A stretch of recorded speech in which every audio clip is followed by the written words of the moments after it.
If you're over 50, you've probably heard some version of this lie. Your best years are behind you. You feel it when the younger guys at work stop asking your opinion. You hear it in your doctor's tone when he starts talking more about managing decline than building strength. You see it when the women who once looked your way walk past without a glance, and it pisses you off, but you swallow it like you're supposed to. Here's the truth. You are not done. You're just finally dangerous. Because for the first time in your life, you've got the experience, the lessons, the scars, the insight, and most of all, you've run out of time to waste. This isn't a motivational speech. It's a call to arms, not to fight the world, but to claim your final form. Because while the world worships youth, Stoicism teaches something deeper. The older you get, the more unshakable you must become. So let's talk about what that looks like in action. Not theory, not philosophy in robes, real-life wisdom for men who refuse to go quietly. Let's begin. 1. The power of stillness. Why older men hold the real leverage. Young men run toward everything. Money, women, validation, fast cars, louder voices, social media likes. It's chaos disguised as ambition. But an older man, he learns the art of stillness. Stillness is not passivity. It's controlled power. It's knowing that 90% of what most people chase doesn't matter, and the other 10% can't be bought. When you're still, you stop leaking energy, trying to fix everyone, impress strangers, or be liked. You move from reaction to presence. Ever watch an older lion in the wild? He doesn't chase. He waits because he knows exactly when to strike and when to stay quiet. As a man over 50, you hold that same potential. You don't need to be the loudest in the room. You just need to stand like someone who's seen death and didn't flinch. Stillness becomes your gravity. It draws people in. Women respect power because people sense something deeper in you. A man who survived himself.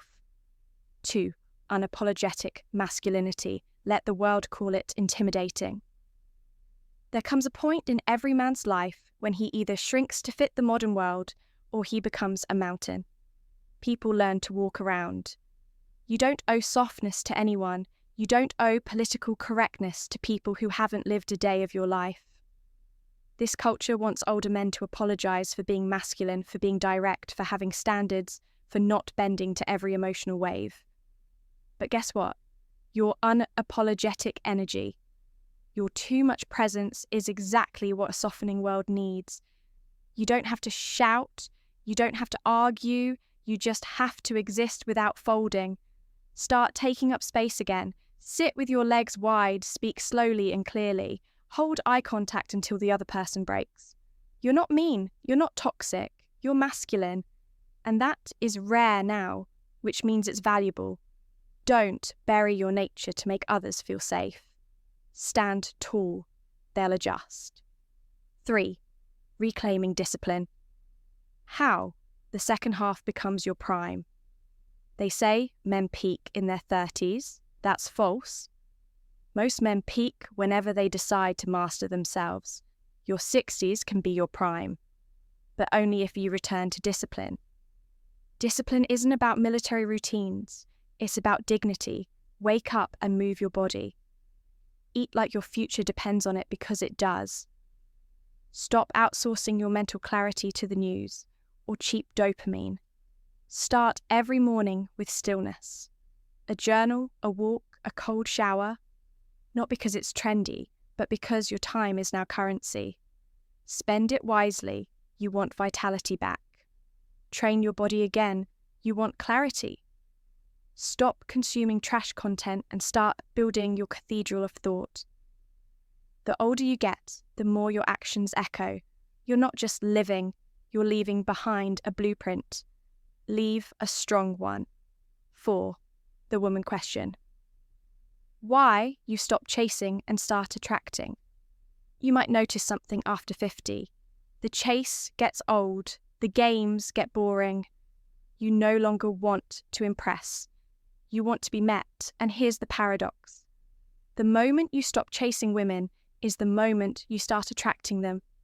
Not the flaky kind, not the ones who want status or sugar daddies, but the rare woman who sees your quiet power and leans in. This only happens when you stop living on the outside.